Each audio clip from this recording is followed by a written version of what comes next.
love to hear how Jim and Jerry got together and how the logo got developed. We both lost in the fog, and I found Jim in the parking lot of the Armadillo World Headquarters, and we had a conversation, and the conversation turned into an opportunity for both of us.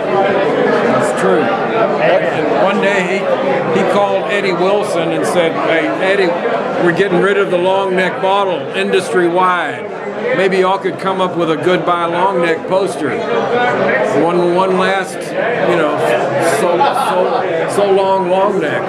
So over the weekend I came up with long live long necks, not goodbye long necks. Yeah, right. I'm going to put this in their face whether they want it or not. Ah, you got it. And it turned it around and it worked. You did it. And With no discussion, no debate. I didn't have to convince Barry Sullivan beyond showing him the painting and giving him the slogan. He realized I had a complete ad campaign. Right. And while we're sitting there at the table, at his desk, Eddie Wilson's on this corner with Woody Roberts. We're talking about radio spots. And I'm over on this corner of the desk, and Barry Sullivan passes.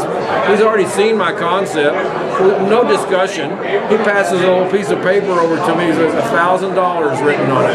He said, "What do you think of that?" I thought, well, this is real low, but if it works, we'll get in there and renegotiate a higher price. And sure enough, I said I agreed to it. So we had a deal, and Eddie and Woody are still talking. Yeah. You know? But we never did get back in and renegotiate a better price. I thought it was a $10,000 deal, which was standard basically of the day. But it didn't happen because Eddie was a bit shy about pushing pushing it too much, you know. Well, upper management at Lone Star was still redneck, and they were still into the big country concept until they didn't quite understand neither where we were going.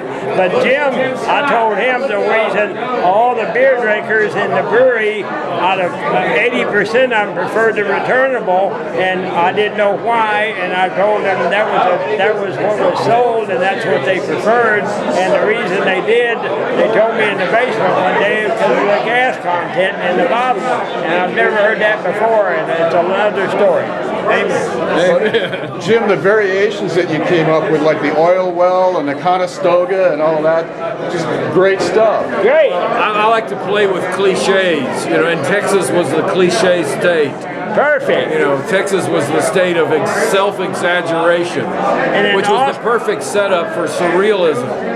And in Austin at that time, we were flat out having a good time. So nobody was that's why it was such a neat deal at the Armadillo, because we were all having a good time together. We don't care how we dressed, what we did, what we smoked, what we sat on, what we swallowed.